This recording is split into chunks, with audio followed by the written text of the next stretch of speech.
Everyone, welcome back. तो देखिए इस लेक्चर में हम डिटरमाइन करने वाले हैं XeF4 की शेप। तो यहाँ पर कंसेप्ट यूज़ होता है वेस्पर थ्योरी का। अकॉर्डिंग टू वेस्पर थ्योरी ही हम इनकी शेप्स निकालते हैं।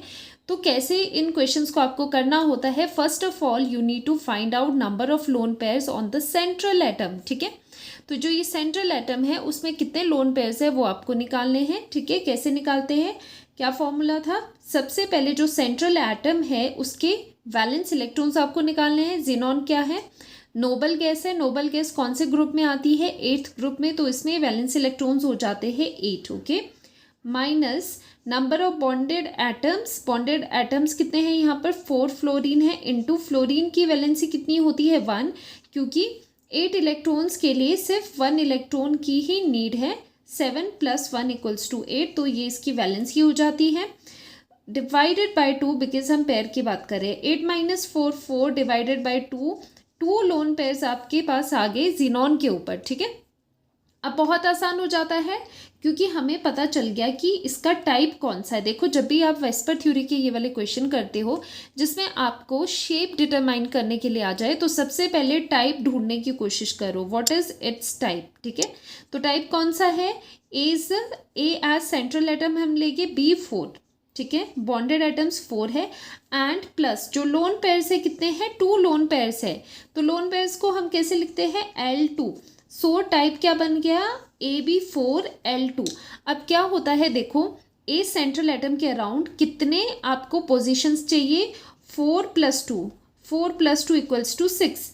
दैट मीन्स 6 पोजीशंस चाहिए आपको। तो 6 पोजीशंस आप कैसे यहाँ पर करते हो, 6 पोजीशन आती है ऑक्टाहेड्रल में। सो ज्योमेट्री ऑक्टाहेड्रल में कैसे आएगा, ए सेंट्रल में है, इस तरह से ये यहाँ पर स्क्वायर प्लेनर आ जाएगा और ऊपर से 2 पोजीशंस इस तरह से आ जाती है। सो 1 2 3 4 5 6, तो 6 पोजीशंस इस तरह से आप अरेंज कर सकते हो अराउंड द सेंट्रल एटम। अब चाहे यहाँ पर आप लोन पेयर लगाओ या फिर बॉन्ड पेयर, वो अकॉर्डिंगली अब हमें देखना होगा। ठीक है, अब क्या करना है, जिनॉन को सेंटर में रखना है। ठीक है, जिनॉन को हम रख लेंगे सेंटर में because it is the central atom.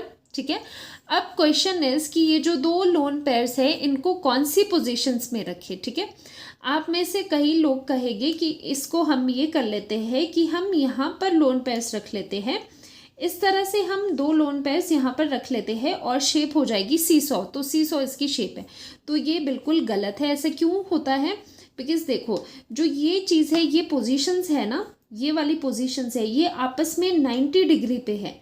तो 90 डिग्री में दोनों में जो लोन पेयर रिपल्शन होगी वो ज़्यादा हो जाएगी। और वेस्पर थ्योरी के अकॉर्डिंग जो लोन पेयर रिपल्शन होती है वो सबसे ज़्यादा स्ट्रॉन्ग होती है, प्रोमिनेंट होती है as compared to bond pair या फिर लोन पेयर बॉन्ड पेयर। तो इसका इफेक्ट सबसे ज़्यादा आएगा। तो यहाँ पर ये, क्योंकि पीछे अगर आपने XeF2 में देखा होगा वहाँ पर एंगल 120 डिग्री था क्योंकि वो ट्रायगनल प्लेनर था। ठीक है, लेकिन ये स्क्वायर प्लेनर है तो ये सारे एंगल जो है ये 90 डिग्री के हैं। तो यहाँ पर क्या हो जाएगा, लोन पेयर रिपल्शन ज़्यादा होगी, स्टेबिलिटी कम होगी। तो हम इन दोनों लोन पेयर्स को यहाँ पर प्लेस नहीं कर सकते। तो हम कहाँ प्लेस करेंगे इन्हें, हम प्लेस करेंगे 180 डिग्री पे। हम इन्हें इस तरह से ऊपर और नीचे प्लेस करेंगे सो दैट दोनों एक दूसरे से बिल्कुल दूर हो। और ये कितने एंगल पे है, 180 एंगल पे हो गए।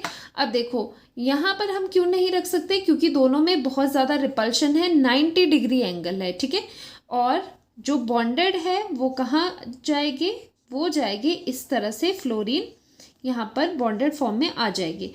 अब बताओ शेप क्या होगी, शेप क्या रिपोर्ट करोगे। शेप के लिए मैंने बताया है लोन पेयर्स को कंसीडर नहीं करना है।